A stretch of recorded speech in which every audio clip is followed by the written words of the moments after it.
Hello, everyone, and welcome to our today's webinar. We are very happy to welcome you to the second webinar we have planned already for this month. For Alina, and I'm an Education USA advisor, and I am so happy that there are so many of you.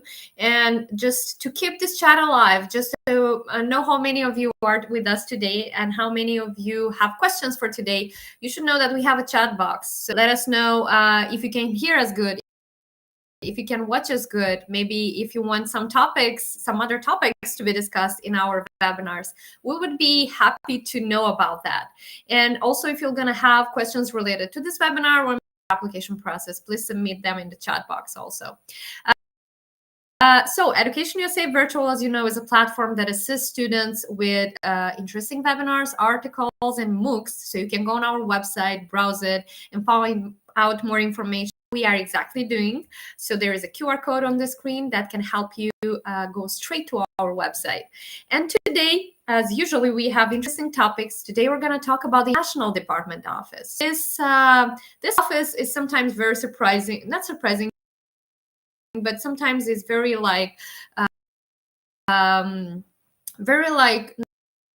not clear what they are exactly doing, because some in the financial office are some of the most important departments of the institution in the US.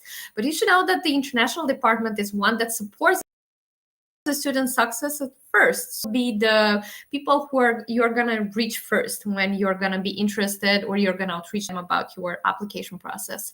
So we invited here a speaker from University of South Alabama, and that's Anastasia Fetcu, and she has prepared for us an interesting presentation. Give us more intro in what international department exactly does. Thank you so much, Anastasia. If you can just give us a short bio about what you are specifically doing and what is going to be what we're going to talk about today. Hello, thank you everyone, and thank you Alina for the wonderful introduction. And today we're going to be talking about the topic behind the scenes, how the International Department supports student success. And again, my name is Anastasia Fetcu, and I work in the Office of Global Outreach, and we work in conjunction with the International Admission, with the International Assistance Department, just to help our international students before and when they do get admitted. So we'll be going over a couple of details for that. Let me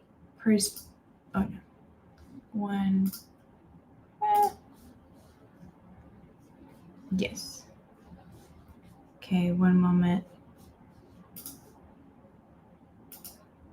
The presentation. Okay.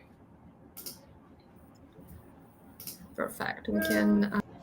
Okay. Can everybody see this? Yes. Okay. All right. So this is us, the topic, and we're going to go over a bit about the university first and the overview before we go into the topic fully. So this is the overview. We're going to be going over the pre-arrival support, orientation and transition, immigration OPT advising, community and campus engagement, and then we're going to be going over a quick Q&A. So this is us, the University of South Alabama, and we're located actually in Mobile, Alabama. So it's on the Gulf Coast of Mexico. It's about an hour away from Florida, about an hour away from the beach. So it's an international port city. We get a lot of industry partnerships coming in and out. So it's a very top location. I think I'm actually from Moldova. So I was born in Moldova about 13 years ago, and I moved over here. So I think a lot of maybe our Eastern European students are maybe aware of this location in Gulf Shores. I know there's a lot of people that do work in Gulf Shores. So there's a small hub of us Eastern Europeans here. So that's where we're located, and a little bit about our school and our program. So it's a state school. It's a mid-sized public institution. So we have over 160 programs, and then these are some of our top programs and schools. So we have a College of Allied Health. So we have a pre-med program, and then we also have a med school. So that's also very popular with us. And then we have our College of Arts and Sciences. That's more of our humanities major, history, everything like that. College of Business, School of Computing, College of Education and Professional Studies, and then our College of Engineering, which is a popular one as well, College of Nursing. And then this is one that not a lot of people do have, or I haven't heard of it being common, but because we are located on the water, we have the School of Marine and Environmental Sciences program. So that's amazing. And then you see our College of Business, all of the majors that we have there, and then our School of Computing, College of Engineering. So that's basically our 3 top most popular schools, or our most popular programs, and you can see all the courses that we offer in there. And if you guys do happen to have any questions about that, let me know at the end. And then we're going to go over a little bit into the scholarships and the tuition, just so it makes sense for you guys. So all that we need to admit freshmen is a GPA minimum of 2.5. So that would be an average of about 7.5 out of 10.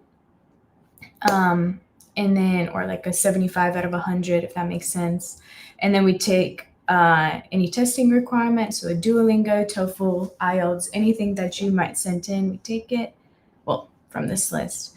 And we're SAT optional, but we do take it for scholarships, and I'll go over that in the next slide. But our tuition and fees, it's about $17,000 per year for tuition. Living is about $8,600. So Alabama does have a lower cost of attendance than other schools, so lower cost of living as well.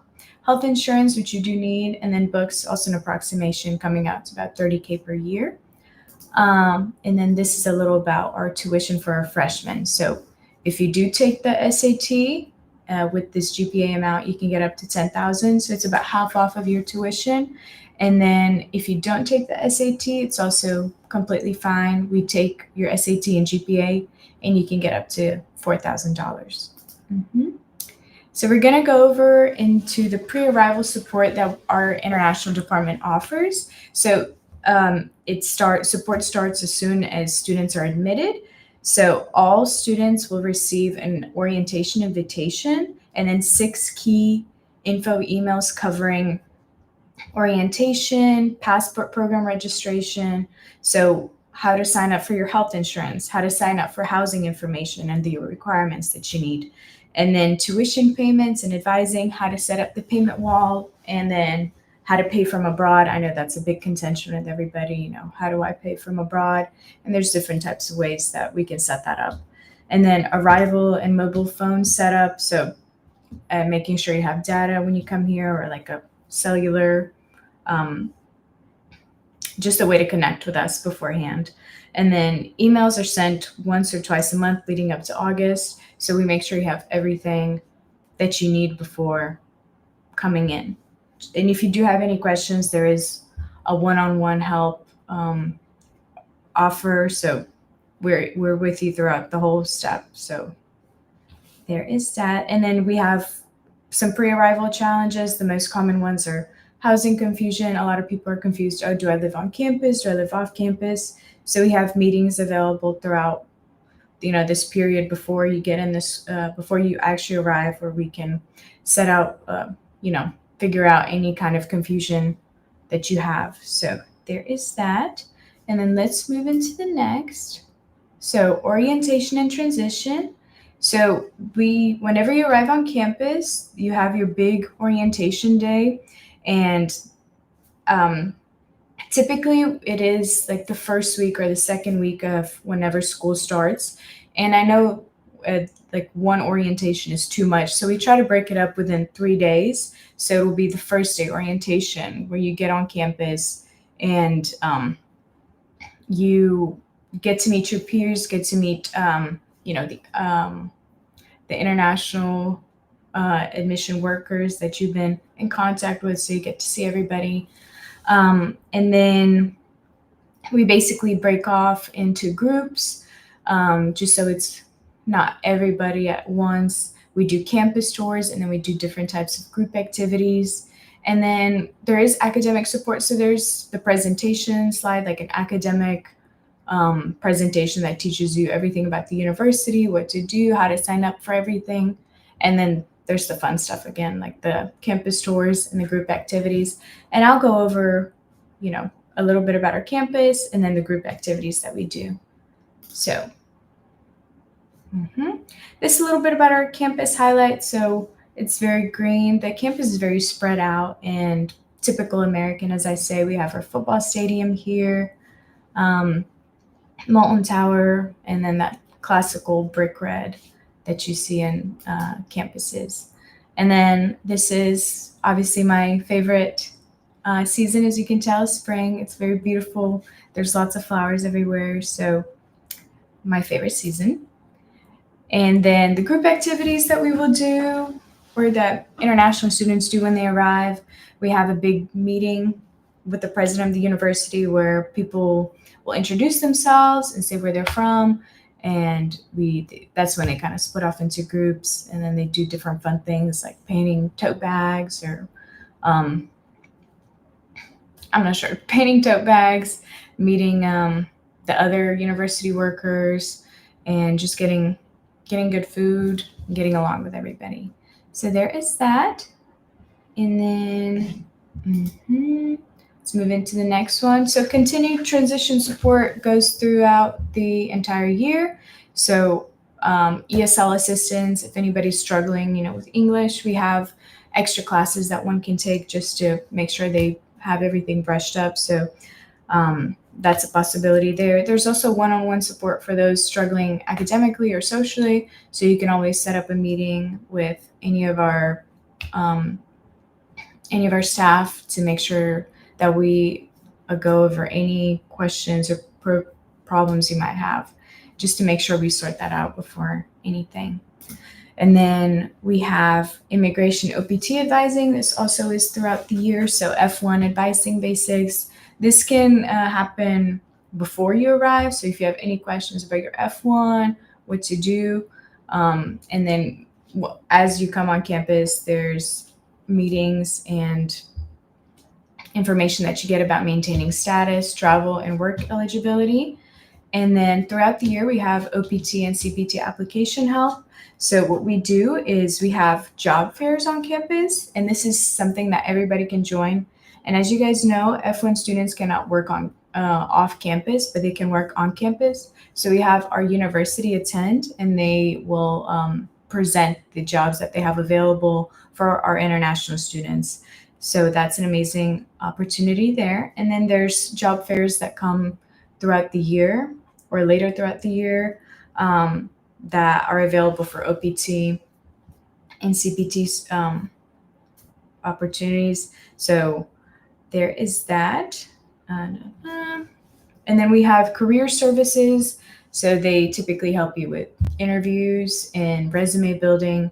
So it's a department that we have on campus, and you can reach out to them and they'll help you write your resume, get you ready for on the job opportunities.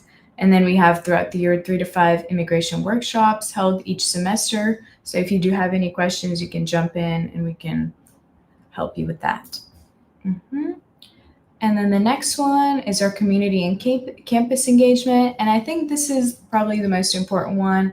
So being involved throughout the year, you can really build a sense of community, and showing up to any events or showing up to one event can really get you, can get you a sense of a community. So we try to keep that up. We try to keep up all these events going out throughout the year. So we have our most important ones going on through the fall semester. So as you guys know, America has these like big football games, American football, and it's a very huge event, like every Sunday, Saturday. So we set up these cultural tailgates at every home football game. So we will set up like little booths or little tarps, and we have food, we have games, so and everybody just comes by before the game, and it's lots of fun. And then we have Diwali celebration, decor, and South Asian cuisine, and then Latin themed events throughout the year. So just kind of celebrating different kinds of communities and ethnicities here and there, just celebrating our students from all over the world. And then we have our spring semester highlights. So we have Ramadan, and this is what the Muslim Association calls fastathon, and then Eid dinner. So very interesting there. And then we have Holi, the festival of colors, and then we also celebrate the Southeast Asian New Year. very interesting. Same with the Chinese, Vietnamese New Year. And then we have, this is a little bit from our side. So we have the Mardi Gras king cake tasting. So if you guys don't know, you might know New Orleans, you might be familiar with that place, but we always say we were the inventors of Mardi Gras. So it's like a big carnival that everybody goes to. And then we have our annual Mobile International Festival, and a lot of our international students will attend that and just, show off their cultural background. And we place a lot of pride on that as well.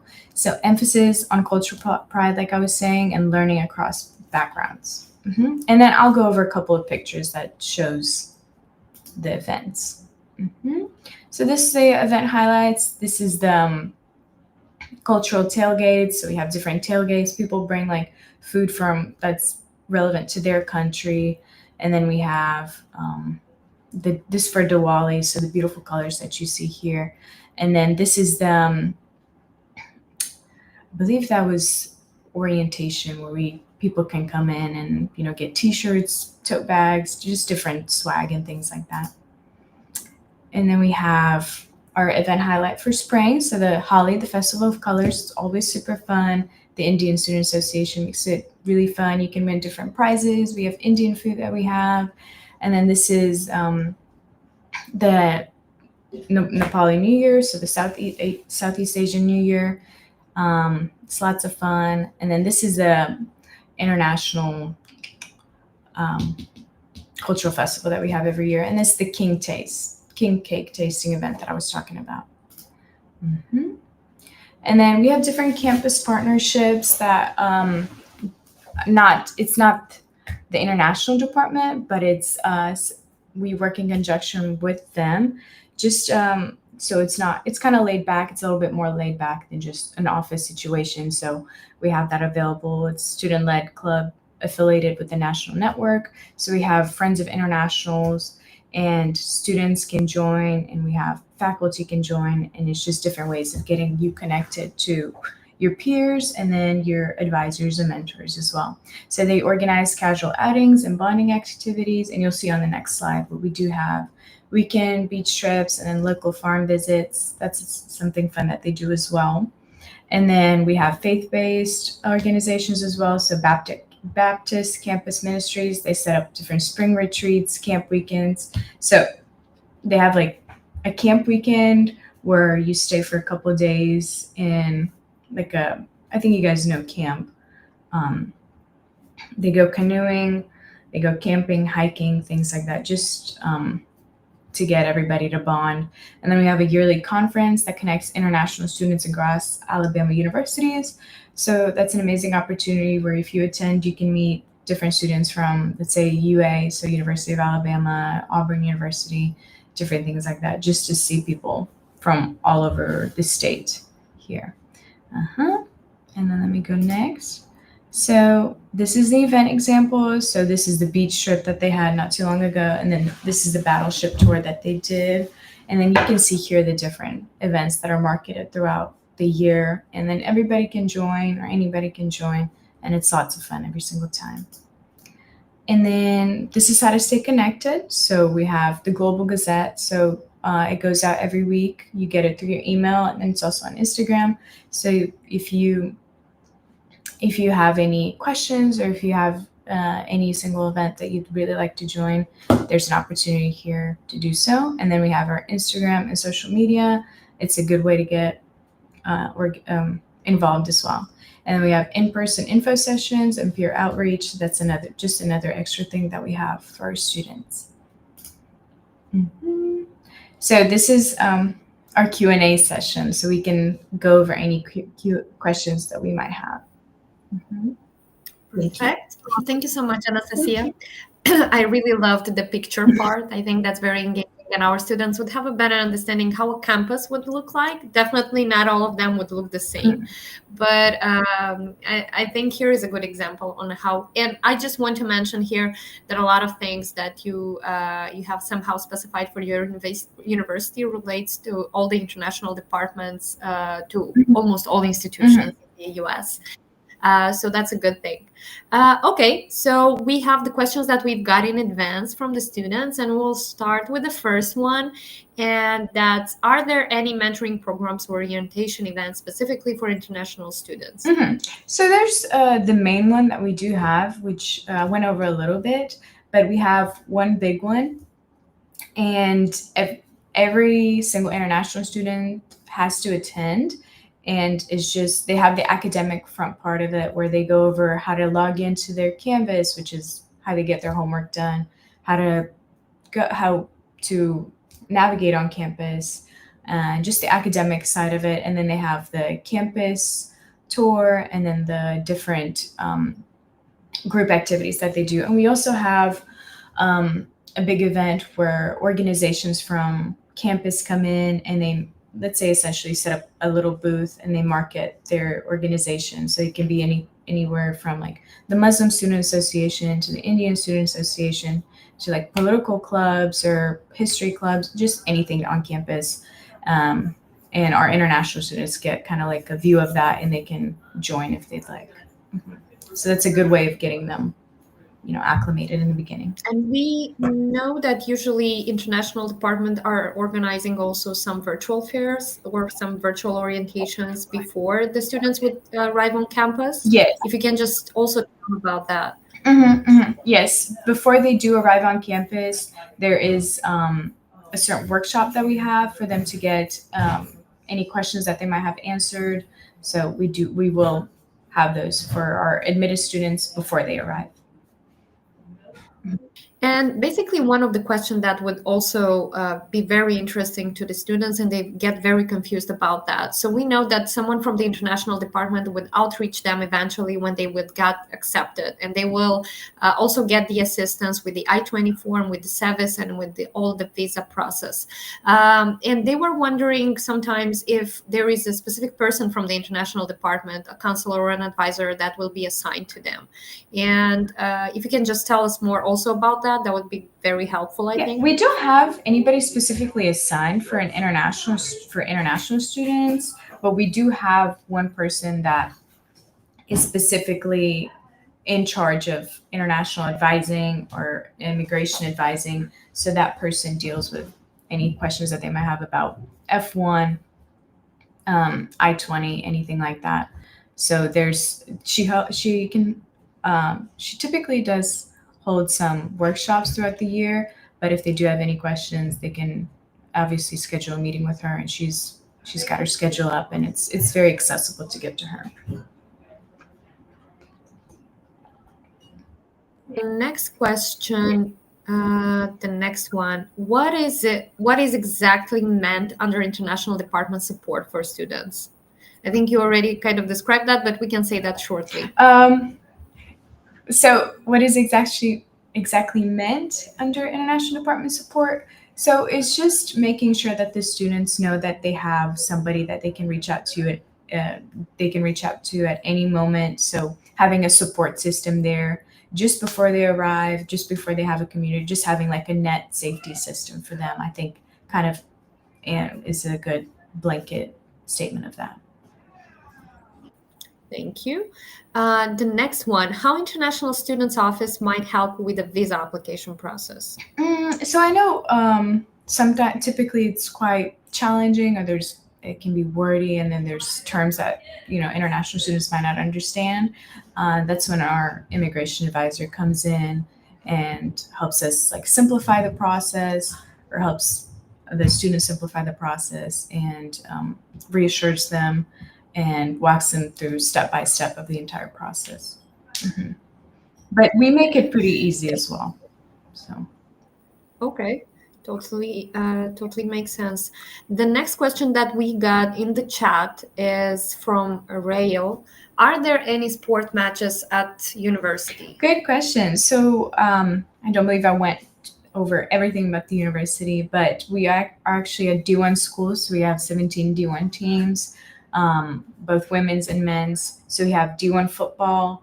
We're actually number 2 in our region. So it gets pretty crazy throughout the year. So the football matches, and then we have basketball that goes on in the spring. So that's another very exciting thing. and then just small things going out throughout the year like baseball, softball, track meetups, and it's anybody can join as well, and it's very entertaining, very good to watch. But I would say our biggest one is our football team, our football stadium. Awesome. D1 is a Division 1, Yes, right? Division. So just to Yeah. just to clarify that, great. The next question, can we get a 100% scholarship? So You've mentioned something about that.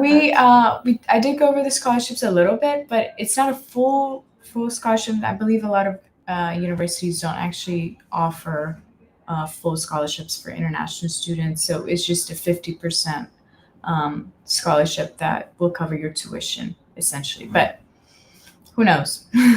Maybe in the future sometime, but no, not yet. Yes.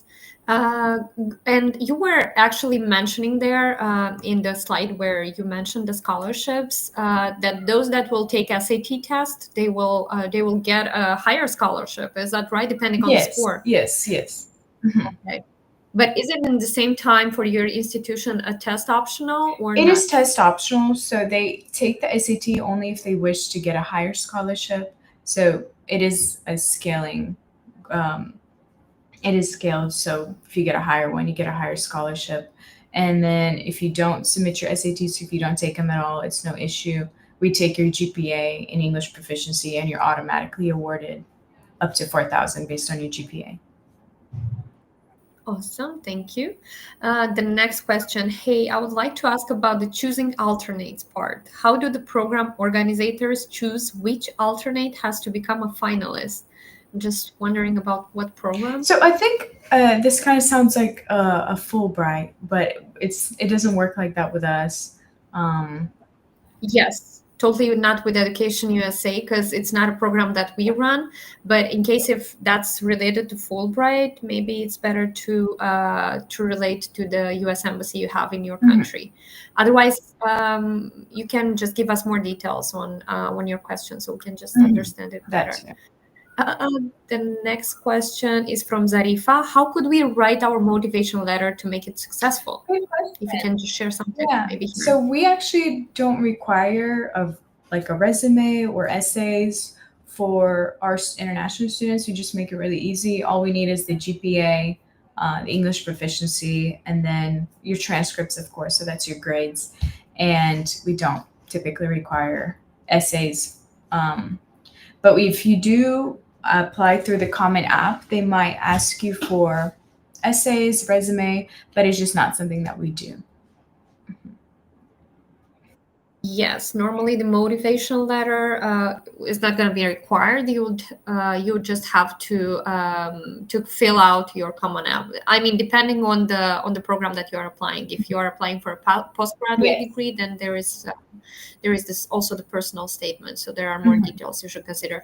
I can just advise you to refer to your Education USA advisor. I think that's going to be more efficient. The next one, will the university support in our lessons, which we are most interested in?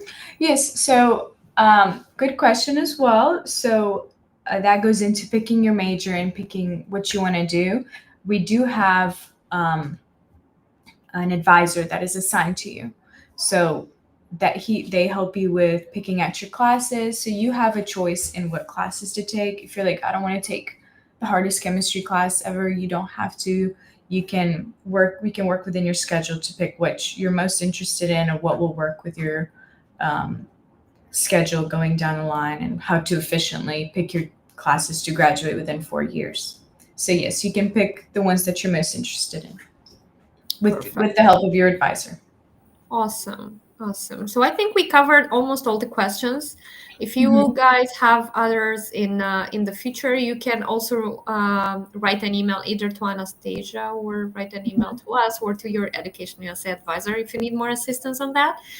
So I think we'll wrap up here. Thank you so much, Anastasia, for the presentation and for your help. Okay, so there is one more question. Two more. Okay, from Mariam. How can we calculate our GPA if we have a different grading system? Actually, that was answered in the last webinar if you didn't have a chance to attend it. But also Anastasia, if she wants to answer this one, it's going to be helpful. Yeah, of course. Good question as well. So you can do both. You can calculate it yourself. just to have a semblance of what your GPA is. But you also don't have to. Whenever you submit your transcript, which is your grades from high school, we have a person that translates those grades for you. But a good measure is basically a 2.5, or a 2.0 is a 7 out of 10.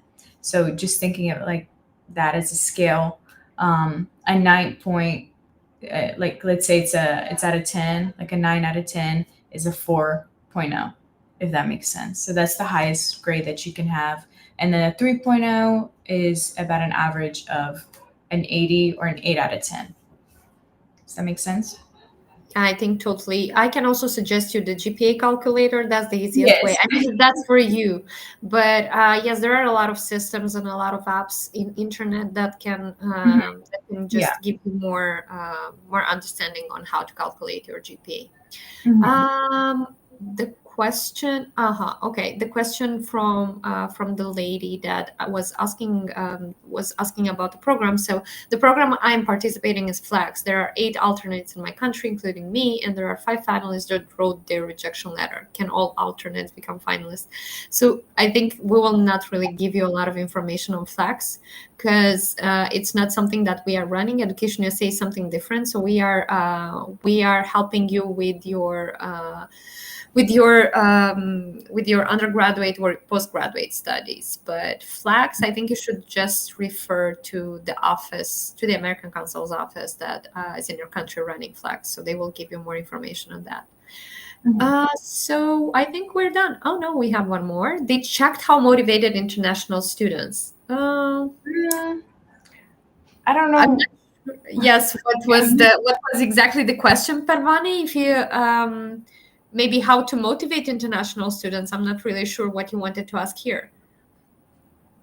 If you can, yes, if you can just I don't know if we have time to answer to this one. You guys can. I'm not sure if maybe I can give out my email. Yes. I can type it in, and I Yes, don't you know. can submit that in the chat. I'm more than sure that the students will use the opportunity to reach you and give you more questions. Other than that, I am very grateful to all those who have watched us today. There is a survey that we would love you to fill out, just to hear your thoughts about the webinars, about the topics that you want us to do. And thankful and grateful to Anastasia, to her experience, to her time. Thank you so much once again.